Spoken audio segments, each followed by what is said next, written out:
ನಿನ್ನೆ ರಾತ್ರಿ ಇಡೀ ರಾಜ್ಯಾದ್ಯಂತ ಹೊಸ ವರ್ಷದ ಸಂಭ್ರಮ ಕಳೆಗಟ್ಟಿತ್ತು. ಪಬ್ಬು ಪಾರ್ಟಿ ಅಂತ ಎಲ್ಲರೂ ಕೂಡ ಎಂಜಾಯ್ ಮಾಡಿದ್ರು. ಅದೇ ಬೆಳಗ್ಗೆದ್ದು ಸ್ನಾನ ಮಾಡಿ ದೇವಸ್ಥಾನಗಳಿಗೆ ದೇಗುಲಗಳಿಗೆ ಹೋದಂತವರ ಸಂಖ್ಯೆ ಹೇಗಿತ್ತು, ರಾಜ್ಯಾದ್ಯಂತ ದೇಗುಲಗಳು ಇವತ್ತು ಹೊಸ ವರ್ಷದ ಹಿನ್ನೆಲೆ ಹೇಗೆ ಬ್ಯುಸಿ ಆಗಿತ್ತು ಅನ್ನೋದಕ್ಕೆ ಸಂಬಂಧಪಟ್ಟಂತೆ ಡೀಟೇಲ್ ಆಗಿ ರಿಪೋರ್ಟ್ ಇದೆ, ನೋಡ್ತಾ ಹೋಗೋಣ.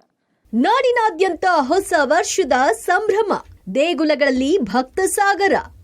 ರಾಜ್ಯಾದ್ಯಂತ ಹೊಸ ವರ್ಷದ ಸಂಭ್ರಮ ಸಡಗರ ಮನೆ ಮಾಡಿದೆ. ಈ ಮಧ್ಯೆ ಬೆಂಗಳೂರು ಸೇರಿದಂತೆ ರಾಜ್ಯದ ದೇಗುಲಗಳಿಗೆ ಭಕ್ತರ ದಂಡೆ ಹರಿದು ಬಂದಿತ್ತು. ಬೆಂಗಳೂರಿನ ಶಕ್ತಿ ದೇವತೆ ಅಣ್ಣಮ್ಮ ದೇವಿಗೆ ವಿಶೇಷ ಪೂಜೆ, ಅಲಂಕಾರ ಮಾಡಲಾಗಿತ್ತು. ಕಾಡು ಮಲ್ಲೇಶ್ವರ ದೇವಾಲಯವೂ ರಶ್ ಆಗಿತ್ತು. ಮಧ್ಯಾಹ್ನ 1 ಗಂಟೆಗೆ ಕ್ಲೋಸ್ ಆಗ್ತಿದ್ದ ಕಾಡು ಮಲ್ಲೇಶ್ವರ ದೇಗುಲ ಇಂದು 2:30ರವರೆಗೆ ಭಕ್ತರ ದರ್ಶನಕ್ಕೆ ಅನುವು ಮಾಡಿಕೊಡಲಾಯಿತು. ಬನಶಂಕರಿ ಅಣ್ಣಮ್ಮನವರಿಗೆ ಭಕ್ತರು ನಿಂಬೆಹಣ್ಣಿನ ಆರತಿ ಮಾಡಿದ್ರು.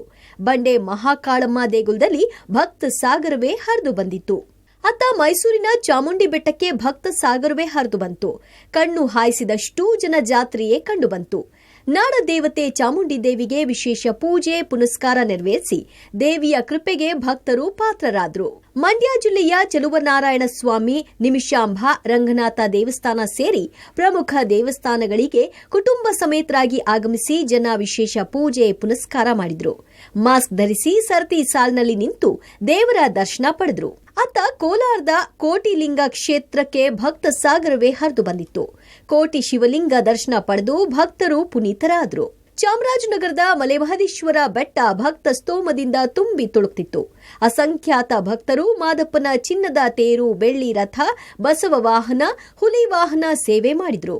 ಉಘೆ ಉಘೆ ಮಾದಪ್ಪ ಜೈಕಾರ ಮಾರ್ಧನಿಸ್ತು. ಬೆಳಗಾವಿಯ ಇತಿಹಾಸ ಪ್ರಸಿದ್ಧ ದಕ್ಷಿಣ ಕಾಶಿ ಕಪಿಲೇಶ್ವರನಿಗೆ ರುದ್ರಾಭಿಷೇಕ, ಪಂಚಾಮೃತಾಭಿಷೇಕ, ಜಲಾಭಿಷೇಕ ನೆರವೇರಿಸಲಾಯಿತು.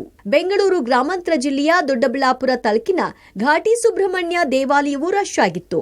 ಬೆಳ್ಳಂಬೆಳಗ್ಗೆ ದೇವಾಲಯಕ್ಕೆ ಆಗಮಿಸಿ ದೇವರ ದರ್ಶನ ಪಡೆದರು. ಕೃಷ್ಣನಗರಿ ಉಡುಪಿಗೂ ಭಕ್ತ ಸಾಗರವೇ ಹರಿದು ಬಂದಿತ್ತು. ಕಿಲೋಮೀಟರ್ ಗಟ್ಟಲೆ ಸರತಿ ಸಾಲಿನಲ್ಲಿ ನಿಂತು ಭಗವಾನ್ ಶ್ರೀ ಕೃಷ್ಣನ ದರ್ಶನ ಪಡೆದರು. ಕನಕ ಕಿಂಡಿಯ ಮೂಲಕ ದೇವರ ದರ್ಶನಗೈದು ಜನ ಹೊಸ ವರ್ಷವನ್ನ ಆರಂಭಿಸುತ್ತಿದ್ದಾರೆ. ಮಧ್ವ ಸರೋವರದಲ್ಲಿ ಪುಣ್ಯ ಸ್ನಾನ ಮಾಡಿ ಕೃಪಾರ್ಥರಾಗ್ತಿದ್ದಾರೆ. News desk, public TV.